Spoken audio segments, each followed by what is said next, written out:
All the way back in 2014, 15, and 16, Sam Pepper was one of the most infamous people on all of YouTube, with him becoming hated by a lot of people. This is mainly because he was involved in not one, but 3 separate controversies.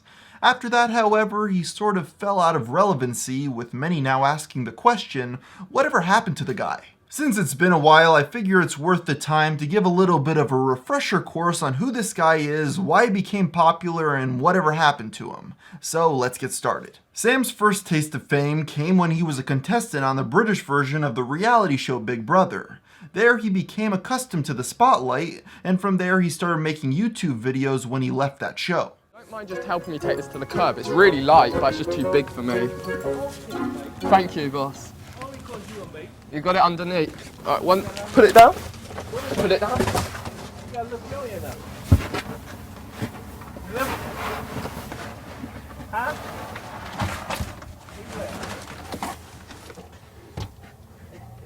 As time progressed, Sam began to move on to the expanding genre of prank and social experiment videos where he found a great deal of an audience.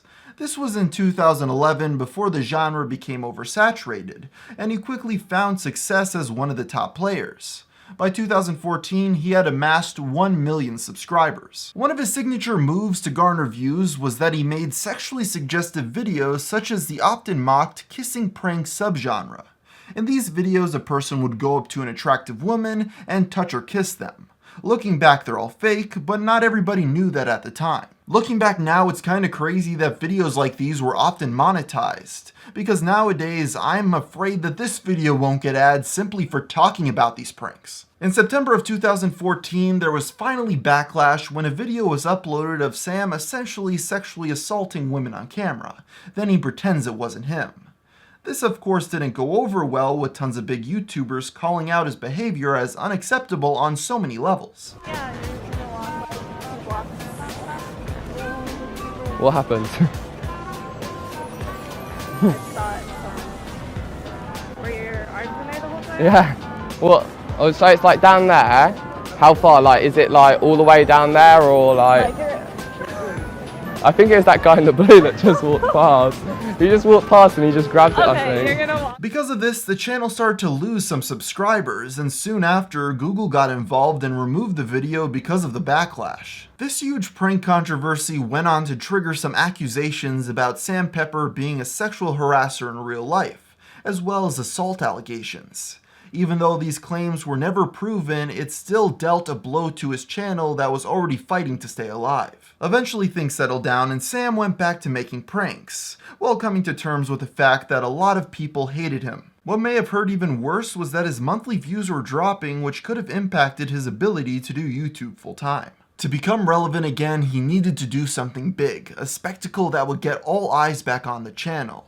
Since many already hated him, this video wouldn't even have to be positive, but just something that would put Sam back in the spotlight. And what he came up with was the killing best friend prank. You don't understand. We're just kids from Kansas. You got the wrong guy. No, he's everything I have. While many thought his previous pranks crossed a line, none of them can compare to this video where him and his buddy constrain their friend, kidnap him, then pretend to shoot someone while he has a complete breakdown. The video went viral, making Sam relevant once again as people scolded him while trying to figure out what the term prank even meant anymore. But since many already didn't like him, Sam decided that he would play the role as the villain and embrace the hatred. Many were mad enough to create and sign a petition that would have the notorious prankster kicked off of YouTube entirely, with it getting over 200,000 signatures. And Sam played along, starting his own GoFundMe, promising that if people raised $1.5 million, he would delete the channel. But the page was deleted before we could see if the money would have been made. Yet again, things died down with the drama surrounding Sam Pepper, until February of 2016, when he blacked out all of his social media accounts, removing all his tweets and every single prank video that he created over the past half-decade. Shortly after this, he published a video simply titled "I'm Sorry," along with having a tell-all interview on the YouTube channel Drama Alert. During the interview, he admitted that the sexual assault and killing best friend prank videos were all staged, with everyone being in on it. And that since other pranksters fake their videos online, he felt the need to do the same to stay relevant. On top of this, he reaffirmed that all the sexual allegations against him were 100% untrue. They were doing these crazy pranks, and when I watched them, I was like, there's no way that can be real. Like, there's no way people can, you know, kind of do this stuff and like do these, you know, kidnapping and you know the craziness. Right. You've seen it. When I watched them, I worked out, because I make pranks myself, that these are fake, and I was like, oh, that's awesome. They can, you know, they can make a video. The people in the video aren't going to be upset because it's all fake. Right. And then when people watch them at home, they're going to be like, oh, wow, that's crazy. And like, that's what everyone wanted at the time. Like, everyone wanted crazy pranks. It was a trend. It just started going that way. Exactly. Yeah. And looking back now, I kind of understand where he was coming from with needing to fake pranks. In 2011, when he started, it was fine to just leave a whoopee cushion on a couch and people would watch it. But by 2015 and 16, the other pranksters were faking theirs and making them so extreme that to stay relevant, you had to follow along and do crazy stuff as well. Faking pranks were never even the worst part about it though. It was that younger kids watching those videos may have went out and decided to make their own prank videos and follow their example without knowing that those videos are staged and actually doing this messed up stuff to real people in their real life. Me, as well as many others, believe that after Sam stopped doing prank videos, he would cease to exist on YouTube. But surprisingly, he was actually able to come up with some new unique video ideas that will continue to get him millions of views, at least on some of them. A lot of these included 24-hour challenges, mailing himself in a box, and exploring abandoned buildings. This content on YouTube was very trendy at the time of him making it, and more importantly, it was advertiser friendly. Was he as successful as he was at the height of making prank videos on his channel? Well, no, but he didn't have to be to stay relevant. Eventually though, Sam stopped making content yet again. And if you were wondering why I'm not showing any footage of these videos, it's because Sam decided to purge all of them from his channel yet again. And this time I couldn't find any of them anywhere else on the internet, so I'd consider it lost media, I suppose. In a video he made around the same time as this second mass deletion, he stated that YouTube had demonetized the entire channel, and that they wouldn't provide him with any reason as to why this happened. Especially strange considering that all the pranks were gone and the content he was making at the time was pretty uncontroversial.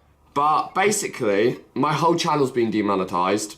Out of the blue. Haven't even uploaded a video in 8 months, and about 3 months ago YouTube just out of the blue demonetized my whole channel, and they won't answer me why they demonetized me, and they won't answer when they're gonna bring my monetization back on my channel. Hearing stories like this really irritate me. No matter how you personally feel about Sam Pepper, the thought of YouTube promoting that people should be doing YouTube full time, then taking away their livelihood without even giving them a reason as to why, makes a lot of YouTubers dislike this site, as well as become very anxious that their channels will just be taken away from them any day now. Fortunately, in this video, Sam also states that the YouTube money was not needed for him to be financially secure, and that from now on he would be doing live streams about his life and other interesting things. Looking back now, with hindsight being 2020, I kinda see Sam Pepper in a different light.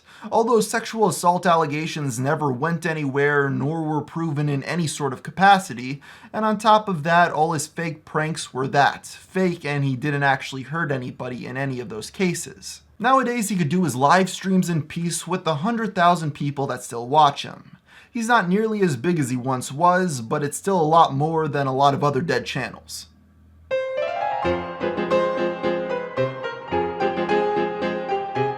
What is that? That is really bad serious. It was them. Get it together. Peace and love, right? What do you think about that? Peace and love. What happened to Sam Pepper? I don't know. I'm sorry. I mean, I don't know, man. I just disappeared. Let me one second.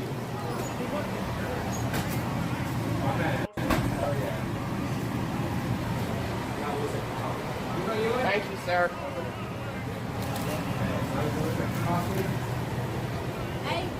Let me help you. Let me help you. I hold it for you.